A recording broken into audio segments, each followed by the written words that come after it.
Welcome back to my channel. Ramapuram అనే ఒక చిన్న గ్రామంలో కృష్ణయ్య అనే యువకుడు ఉండేవాడు. కృష్ణయ్య చాలా తెలివైనవాడు మరియు ధైర్యవంతుడు కూడా. కానీ పరమ అత్యాశపరుడు. అతనికి ఉన్న తెలివిని ఇతరులకు సహాయం చేయడం కంటే స్వార్థ ప్రయోజనాలకు ఎక్కువగా ఉపయోగించేవాడు. అదే ఊరిలోనే రామనాథం అనే వ్యాపారి ఉండేవాడు. ఒకరోజు ఆ వ్యాపారి రామనాథం ఇంట్లో అగ్ని ప్రమాదం జరిగింది. అది చూసిన ఒక వ్యక్తి రామనాథం వ్యాపారం చేసుకునే చోటుకు వెళ్ళి, ఇదిగో రామనాథం, మీ ఇంట్లో అగ్ని ప్రమాదం జరిగింది. ఇంట్లో అంతా మంటలు, తొందరగా పదా. అయ్యో దేవుడా అంటూ రామనాథం ఏడుస్తూ ఇంటికి వచ్చాడు. ఆ మంటలను చూసి చాలా బాధపడ్డాడు. ఇంట్లో ఎవ్వరూ లేకపోవటంతో ప్రాణనష్టం కలగలేదు. కానీ ఇంట్లో ఉన్న వస్తువులన్నీ అగ్నికి ఆహుతయ్యాయి. అయ్యో భగవంతుడా, పూజ గదిలో 4 లక్షల రూపాయలు నా వ్యాపారం కోసం పెట్టాను. ఆ డబ్బంతా సర్వనాశనం అయ్యిందో ఏమో అంటూ తలబాదుకుంటూ ఏడుస్తున్నాడు. ఇంతలోనే ఆ ప్రదేశానికి కృష్ణయ్య వచ్చాడు. రామనాథం ఏడుస్తూ అంటున్న మాటలను అర్థం చేసుకున్న కృష్ణయ్య, చూడండి రామనాథం గారు, మీ పూజ గదిలోని డబ్బు మూటను నేను నా ప్రాణాలను అడ్డుపెట్టి కాపాడగలను. కానీ ఆ డబ్బులో నుండి ఇష్టపడినంత మొత్తాన్ని తీసుకుంటాను, మిగతావి మీకు ఇస్తాను. ఇది మీకు సమ్మతమేనా అని అడిగాడు. ఆవేదనతో ఉన్న రామనాథం దిక్కుతోచని స్థితిలో, అలాగే కృష్ణయ్య, దీనికి నేను ఒప్పుకుంటున్నాను.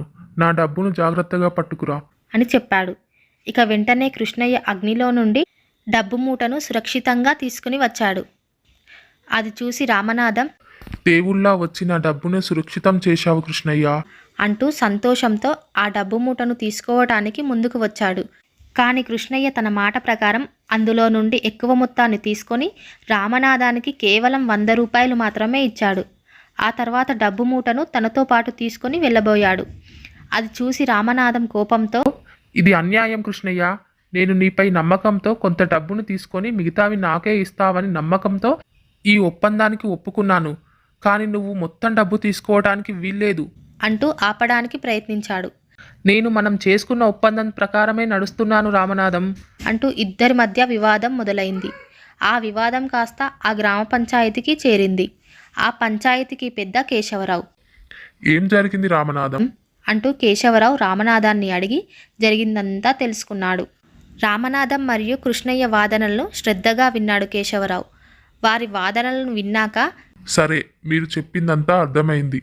వెంటనే మీ ఇద్దరు డబ్బు మూటను మరియు 100 రూపాయల నోటును నా ముందుకు తెచ్చి ఉంచండి అని చెప్పాడు. వెంటనే రామనాథం 100 రూపాయల నోటును, కృష్ణయ్య డబ్బు మూటను కేశవరావు ముందు ఉంచారు.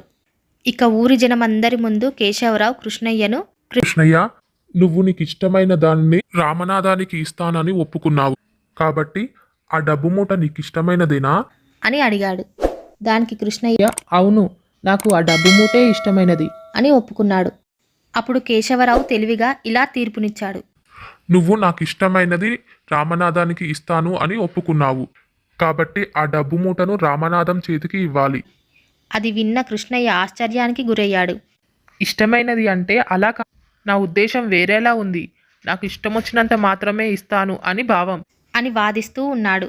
అతని వాదనలేమీ వినకుండా కేశవరావు, నీ ఉద్దేశం మంచిదై ఉంటే ఇక్కడ ఇలాంటి గొడవే ఉండేది కాదు. నీకు ఎంత తెలివి ధైర్య సాహసాలున్నా నీ అత్యాశ నిన్ను తప్పుదారి పట్టిస్తుంది. ఇక మీదటనైనా నీ తీరును మార్చుకోవాలి.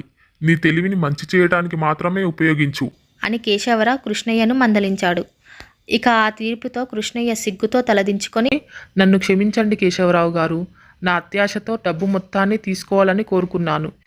ఇక మీదట ఎటువంటి అత్యాశకు గురవను అంటూ ఆ డబ్బు మూటను రామనాథంకి ఇచ్చేస్తాడు. ఈ కథలోని నీతి ఏమిటంటే, తెలివిని మంచి కోసం ఉపయోగించాలి. తెలివైనవాడు కావటంతో పాటు ఆ తెలివిని సత్ప్రయోజనాలకు ఉపయోగించకపోతే అది సమాజానికి హానికరం అవుతుంది. మరియు ఇతరుల నమ్మకాన్ని వంచడం క్షణిక లాభాన్ని తీసుకువచ్చిన దీర్ఘకాలం మన ప్రతిష్టతకు చెడ్డ పేరు తెస్తుంది. ఇంకా ఇతరుల కష్టాల్లో దొరికిన అవకాశాలను తమ లాభం కోసం వాడుకోవటం అనైతికం. నిజమైన సహాయం అనేది స్వార్థం లేకుండా చేయటం మనసుకు శాంతిని ఇస్తుంది.